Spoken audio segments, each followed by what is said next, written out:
Hello po mga kababayan, si Dante Maravillas. Sinumpina na po yung importanteng witness laban kay Sara Duterte, si Ramil Madriaga.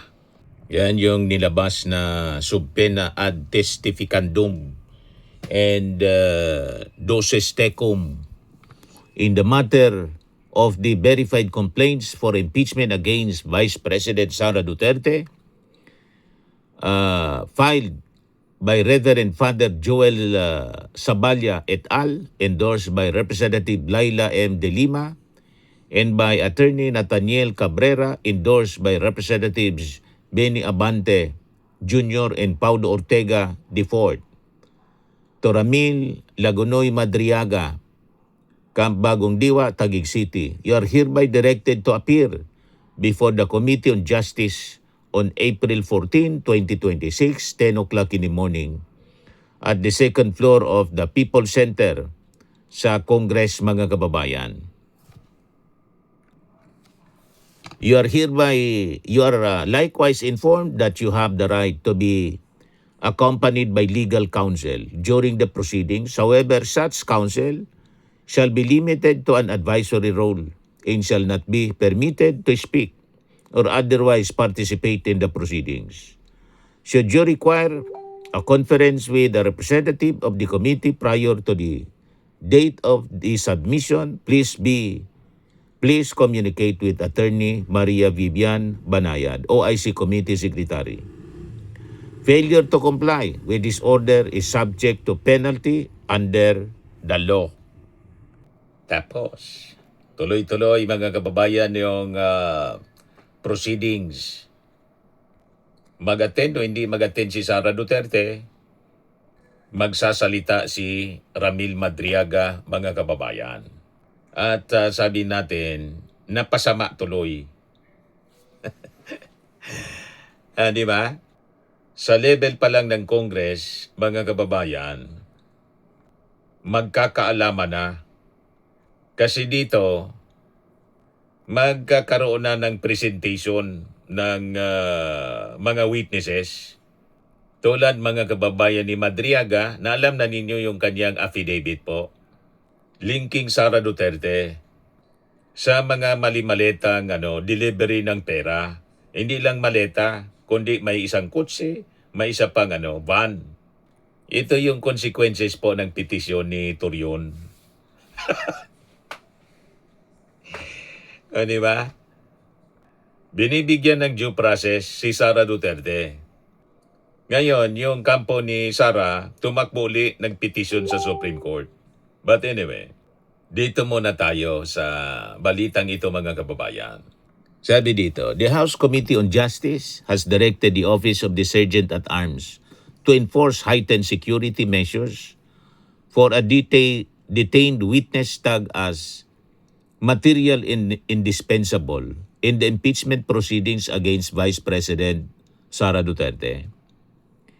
In March 31, 2026 communication, the panel formally tasked Sergeant at Arms, retired Brigadier General Ferdinand Melchor de la Cruz, to ensure the protection of Ramil Madriaga, who is currently detained at the Bureau of Jail Management and Penology facility in Camp Bagong Diwa, Taguig City. The directive stemmed from a petition for protective custody filed by Akbayan Representative Chel Jukno before the committee under the House Rules of Procedure in Impeachment Proceedings.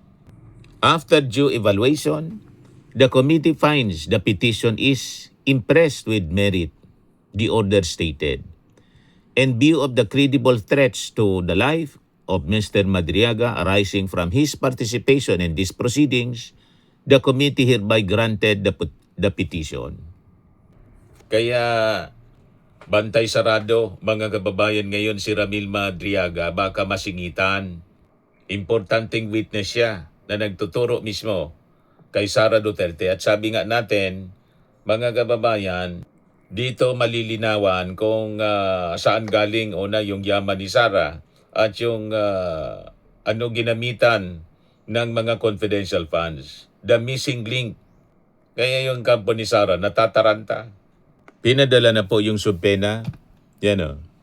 In so pena ad testificandum et duces ticom dated March 31, the panel ordered Madriaga, currently detained at Camp Bagong Diwa, to appear before the lawmakers on April 14. Madriaga was directed to present the original copies of an affidavit dated November 29, as well as any other evidence in your possession anya.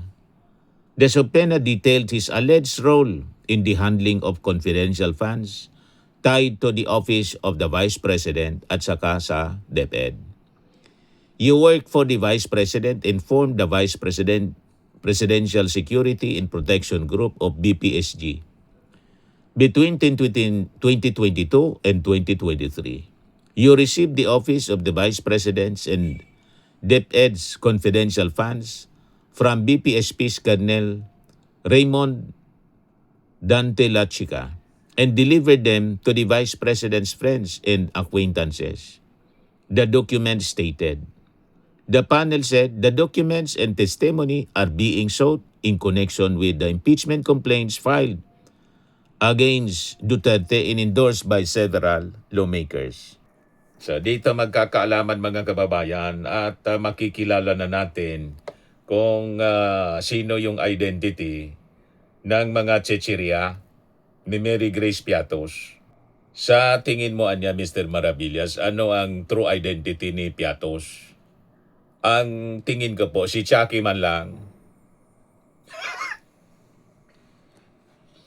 Yung beneficiary, mga kababayan na may mga pangalang tsetsirya, ang totoong tumanggap ng limpak-limpak na salapi, si Chucky man lang.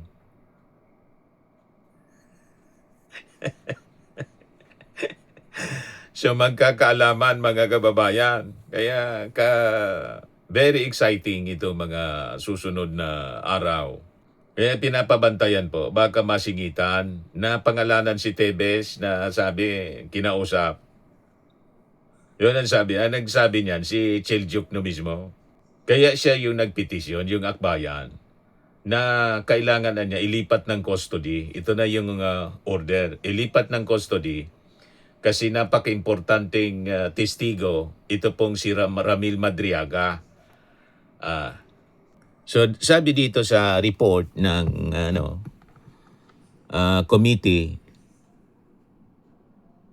the order was issued by authority of the committee and signed by Justice Committee Chairperson Gerbil Jinky, Beatrix Luistro of Batangas, Speaker Faustino Bojidi, and attested by Secretary General Attorney Cheloy Garafil.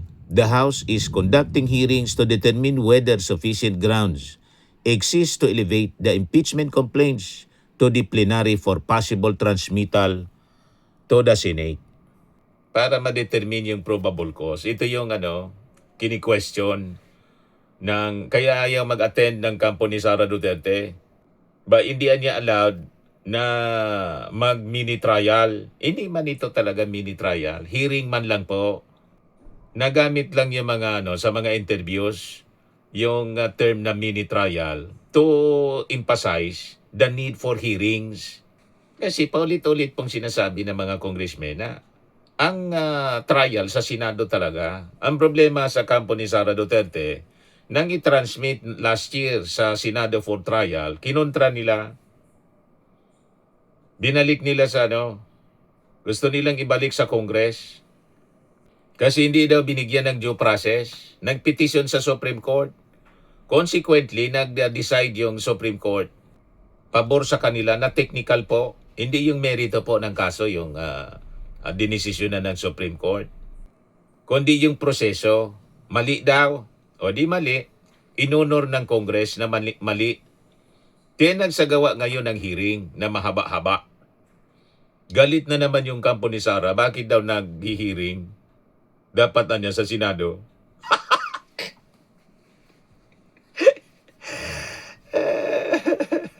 Nung sa Senado may motion to dismiss si Bato de la Rosa. Kahit bawal yung motion to dismiss. Inayaan mga kababayan ni Chis Escudero yung forthwith naging archive. Di ba? Talagang mga taong ito. Ngayon na sinusunod yung utos ng Supreme Court, due process, binigay, may hearing, ayaw mag-attend ng kampo ni Sara kahit yung mga abogado. Dapat daw yung Senado yung mag-trial. Yan man talaga po. Pero last year, yung Senado yung inayaan sana mag-trial, kinontra ninyo, tiniknikal ninyo. So malinaw na talagang umiiwas na engage mga kababayan. Yung mga ebidensya, kasi napakalakas ng mga ebidensya, lalo na itong may testigo po, insider, itong si Ramil Madriaga. Kaya papunta pa lang tayo mga kababayan sa exciting part, ika nga. So, let's wait sa next week sa hearing na gagawin mga kababayan to determine the probable cause nitong impeachment complaints na final laban kay Sara Duterte. O ngayon, ito yung latest sa report ng GMA News. Commission on Audit inisyuhan ng subpena ng House Committee on Justice kaugnay ng mga records ng confidential funds ni BP Sara Duterte. Yan Pinapadalo ang State Auditor ng COA sa April 14 hearing at pinapasumiti ng mga kailangang dokumento. O di ba, mga kababayan? Ayan House subpoenas COA over BP Duterte's funds flags Mary Grace Piatos. The House Committee on Justice has issued a subpoena.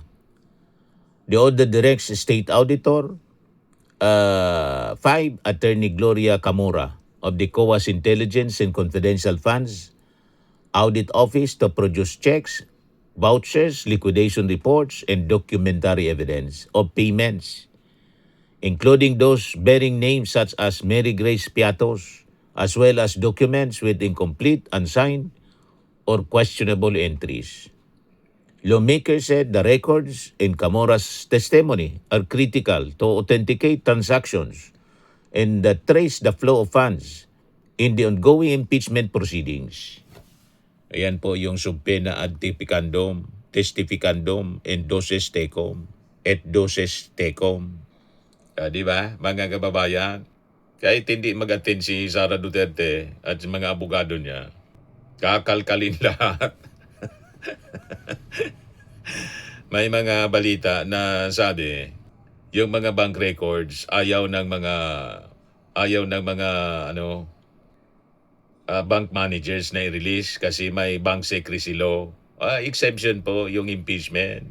Pag hindi po, makukontem kayo, kulong, matutulad kayo kay Harry Roque. Tumagas na lang si Harry Roque. Masisira ang buhay ninyo pag hindi kayo nag-cooperate. Tulad ni Harry Roque, sirang-sira na yung buhay. Anyway, yun man lang po yung ating short video. Ako po si Dante Maravillas. Bye-bye po. God bless.